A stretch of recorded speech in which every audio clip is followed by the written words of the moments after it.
ऋषभ भाई 2-0। लग रहा है ये वाली स्ट्रीक भी कंटिन्यू हो जाएगी, लेकिन ये मामी यार, जाओ भाई हमारे घर से निकलो। तो गैस जो मैं चैंपियंस ऑफ द वर्ल्ड में हूँ 3DX चेतन, आज की जो रॉ जैम पैक देखने को मिली विद द सेगमेंट्स और जो इंटरेस्टिंग चीजें आज देखने को मिली, आई एम इम्प्रेस्ड। मेरे को पता चल गया कि हाँ भैया हम उस रास्ते पे चल रहे हैं जिस रास्ते के आखिर में रेसलमेनिया दिखने वाली है। I am really really really excited. हाँ, एक्साइटेड कहना सही वर्ड होगा, क्योंकि इस रॉ ने मेरे को कर दिया एक्साइट। स्पेशली जो जो वर्बल सेगमेंट्स होते हैं ना, वो तो कमाल के ही थे। फिर चाहे सेथ वाला हो, ऊसो वाला हो, कोडी वाला हो या गंथर वाला हो, चार ऐसे ब्लॉकबस्टर सेगमेंट्स जो कि अगर आप रॉ में मैचेस को भी हटा दोगे और सिर्फ इनको रख दोगे, आपको रॉ कमाल की लगने लग जाएगी। बट खैर, सबसे पहले Jey Uso and Jimmy Uso से शुरुआत करते बिना टाइम वेस्ट किए, जैसे कि जे ऊसो ने बिना टाइम वेस्ट किए जिमी ऊसो को कॉल आउट किया। By the way, Jey Uso glasses amazing.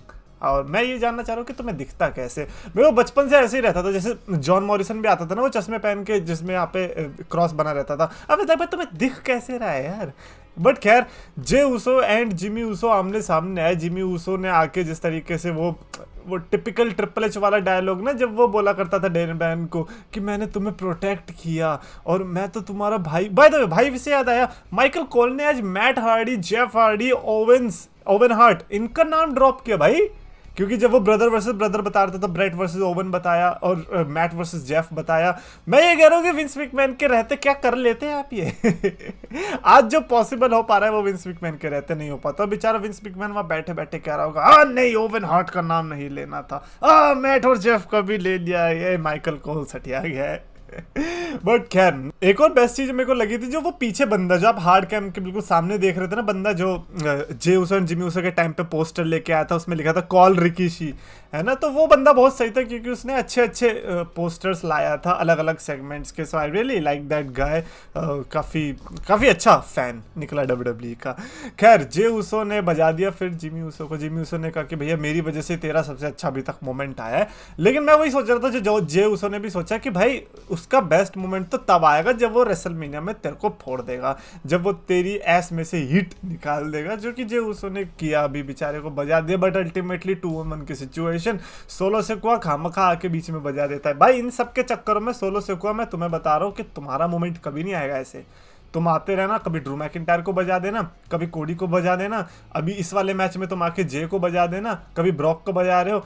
तुम्हारा खुद का रेसलमेनिया मोमेंट कभी निकलेगा कि नहीं निकलेगा? तुम्हें हॉल ऑफ फेम में डालेंगे कि साइड हॉल ऑफ फेम में? तुम्हारे लिए एक स्पेशल कैटेगरी आएगी जिसमें उन बंदों को हॉल ऑफ फेम का टैग मिलेगा जिन्होंने हॉल ऑफ फेमर्स की हेल्प की, और उसमें सबसे पहले आप होंगे और आखिरी भी आप होंगे। इतना भी मत करो कि खुद का ही भूल जाओ है। तुम जॉन सीना को हरा के आए और फिर एले नाइट के सामने तो कोई अलग ही रिकॉर्ड है। पता नहीं 15 या कितने मैचेस तो अनडिफीटेड है एले नाइट सोलो सिकोआ के सामने। अरे भाई, ये सोलो सिकोआ, ऑस्टिन थ्योरी, सब की लंका लग गई बेचारों की। खैर यार, जे ऊसो ने क्या ही बोले, बुरा लगा। बट कोडी रोड्स थैंकफुली आए थे वहाँ पे बचाने के लिए जिसका टैग टीम चैंपियनशिप जीती थी, तो उसको तो आना बनता था। और मेरे को ये भी था, अबे कोडी भाई तू क्यों आ रहा है बीच में, है ब्लड लाइन से पंगे लेने की जबरदस्ती, फिर मैच में वो आएगा इंटरफेयर करने, फिर तुम बोलोगे यार क्यों आ रही है। लेकिन बनता भी था, क्योंकि ब्लड लाइन तो आनी है। तो ऐसे में वो जे ऊसो को सिक्योर कर रहा है कि मेरे को अगर कुछ होता है तो एटलीस्ट सेथ के साथ साथ, अगर सेथ को फोड़ दिया ड्रू मैकिंटायर ने, तो जे ऊसो तो रहेगा। तो ये मेरे को बहुत अच्छी टैक्टिक लगी कोडी रोड्स की। कोडी रोड्स अब अलग अलग जगह से एलाइज इकट्ठा कर रहा है। आई really like it. So starting का ये ब्रदर वर्सेस ब्रदर मेरे को लगता है कि बहुत अच्छे से स्टैब्लिश हो गया है। और नाइट 1 में ऑब्वियसली मैं एक्सपेक्ट कर रहा हूँ कि ये नाइट 1 में होगा, बिकॉज इनका हैवी इन्वॉल्वमेंट भी शायद से हमें नाइट 2 में देखने को मिल सकता है। उसके अलावा अगला जो सेगमेंट मेरे को बढ़िया लगा वो था गंथर एंड सैमी ज़ेन का। ओहो हो, गंथर तो जो सूट वूट में पहन के, पहली बात तो गंथर का जो कैरेक्टर इवोल्यूशन है ना, ये सुपरस्टार्स को पढ़ना चाहिए। कि देखो यार, गंथर स्टार्टिंग में कैसा था ना, बड़ा गुस्से वाला, और उसको ये भी रहता था कि यार मेरी चैंपियनशिप कहीं चली ना जाए। हालांकि अपने आप पे तब भी कॉन्फिडेंस रहता था। But now that he knows कि वो लॉन्गेस्ट रेनिंग इंटरकॉन्टिनेंटल चैंपियन बन चुका है, और अब वो सभी को हरा चुका है, तो उसको ऐसा लगता है कि वो सभी को हरा भी देगा आगे चल के, चाहे कोई भी आएगा। तो वो जो स्माइल आती है ना, वो आप पहले वाले गंथर में नहीं देख सकते थे, जो कि अब वाले में देख सकते हो। क्यों? Because he has done that. तो इसीलिए उसके अंदर वो अब जागरूक हो चुका है अंदर से कि नहीं यार, वो सब कुछ कर सकता है। तो इसीलिए सैमी ज़ेन को बड़ा मुश्किल हो रहा होगा अंदर से ये जानने के लिए, जो कि गंथर ने भी बताया, कि क्या तू खुद भी बिलीव करता है कि तू मुझे हरा देगा, क्योंकि चैट गेबल नहीं करता। और ये ऑडियंस कह तो रही है, लेकिन पता तो सबको ही है। तो सैमी ज़ेन ने फिर बाद में आंख डाल के बोल ही दिया कि नहीं भैया, देखिए वही बंदे की आंख है जो कि तेरे को हराने वाली है। सैमी ज़ेन का पैशनेट प्रोमो और गंथर का इस तरीके से नॉन पैशनेट दिखना, नॉट इंटरेस्टेड देखना, और इस मैच को ऐसे देखना जैसे कि हाँ ये भी एक वो वाला मैच है जैसे मैं बाकी मैचेस को ट्रीट करता हूँ, जैसे मैं बाकी मैचेस में निकलता हूँ विनर होके, वैसे मैं इसमें भी निकलूंगा। तो ये मेरे को बहुत बढ़िया बात लगी। सैमी ज़ेन के पास लिटरली अभी तो कुछ नहीं है खोने को, बट पाने को बहुत कुछ है, और इसीलिए सैमी ज़ेन के लिए सपोर्ट अंधा वाला आ सकता है।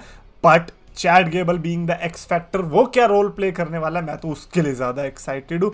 अगर रेसलमेनिया में चैट गेबल बीच में आ गया और उसकी वजह से सैमी ज़ेन हारा, बुरा होगा, बहुत ज्यादा बुरा होगा। क्या होगा देखते हैं। By the way, Bray Wyatt के लिए पिकॉक पर एक डॉक्यूमेंट्री टाइप, पता नहीं यार कुछ तो आने वाला है, लेकिन ब्रे वाइट बिकमिंग इमोर्टल नाम की कुछ तो सीरीज या एपिसोड, आई डोंट नो क्या है, वो आने वाला है। तो यह देखेंगे क्या होगा, बिकॉज ऑब्वियसली ब्रे वाइट से रिलेटेड है तो मिस नहीं कर सकते।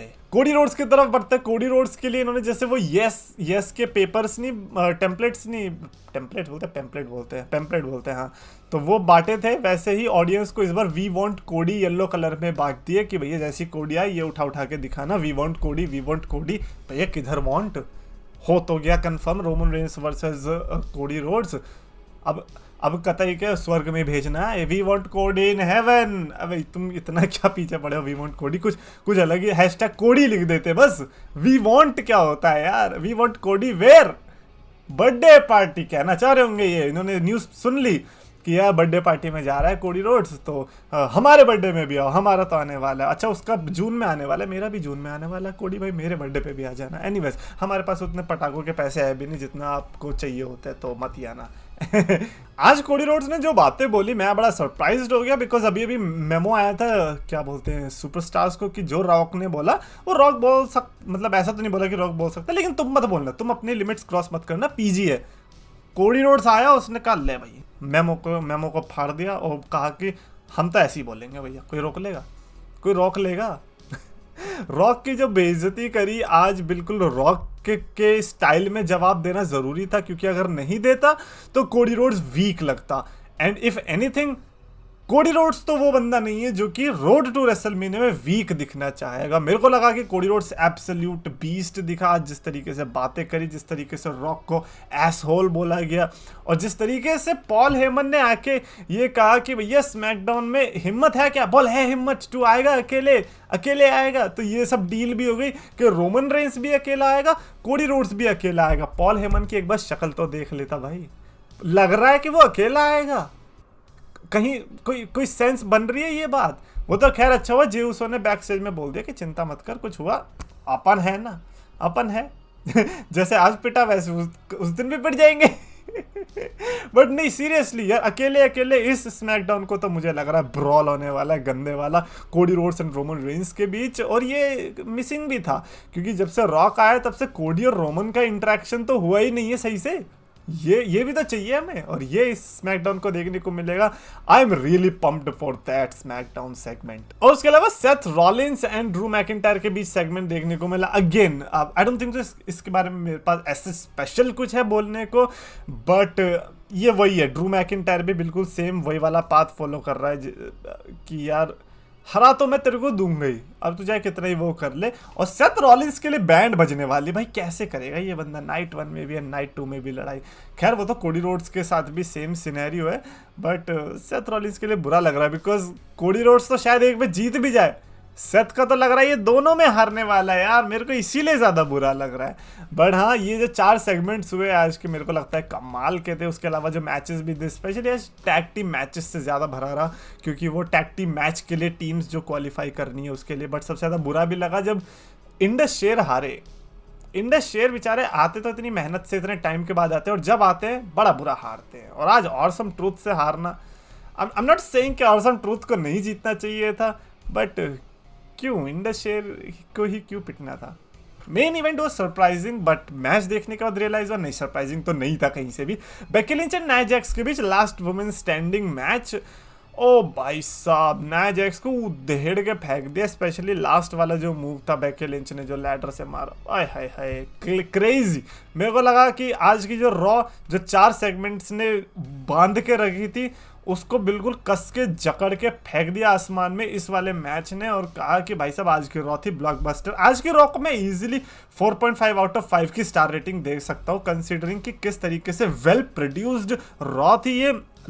ये वो रॉ स्मैकडाउन में से नहीं है जो कि आपको सिर्फ 1-2 राइवलरीज की वजह से अच्छी लग रही होगी। एक्चुअली में इसमें बिल्ड भी दिखाई दिया, पता भी चल रहा था कि रोड टू रेसलमेनिया है, और मैचेस भी अच्छे देखने को मिल रहे थे, कोई भी यूजलेस शिट नहीं थी। तो मेरे को इसीलिए लगा इसकी रो डेफिनेटली वेल डिजर्विंग थी हमारी प्रेज की, तो इसीलिए हमें प्रेज करना भी चाहिए। Definitely would love to know your opinions, what do you guys think about today's raw की थी बढ़िया या नहीं, या मुझे ही लग रही है, क्योंकि मोस्ट ऑफ द टाइम होता भी ऐसा कि यार उसको ज़्यादा अच्छी लग जाती है लेकिन मुझे बुरी लग जाती है। तो उस टाइप का भी सीन है तो वो भी लिख के बताना।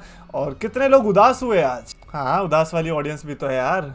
सीएम पंक नहीं आ रहा, हमें ये एक्सेप्ट ही नहीं हो रहा फैक्ट अब कि सीएम पंक इंजर्ड हो गया। मेरे को ये समझ में नहीं आ रहा कि सीएम पंक का रिटर्न करना डब्ल्यूडब्ल्यू में सपना था या सीएम पंक का इंजरी होना सपना था। अब मेरे को दोनों पे बिलीव नहीं हो रहा। ये भगवान भाई, एज की इंजरी ठीक करी तुमने, डैनियल ब्रायन की इंजरी ठीक कर दी, सीएम पंक की भी कर दो, जल्दी कर दो यार, इतना टाइम नहीं है हमारे पास मतलब हमारे पास तो है, सीएम पंक के पास नहीं, वो बूढ़ा हो रहा है भाई। कमेंट्स में लिखना अपने थॉट्स, अगर आपको वीडियो पसंद आया तो प्लीज लाइक और शेयर करो, चैनल सब्सक्राइब करो। Listen like a fan, tribal chief मेरी जान, but videos अच्छी लगे तो subscribe करके मान। ये पूरे तो बंदा यार, एजे भी पुराना प्यार, all से है बड़ा पंगा, करता मैं टोनी को नंगा। 3DX then, all wrestling friend, 3DX then, 3DX then, all wrestling friend, 3DX then, all wrestling friend, 3DX then.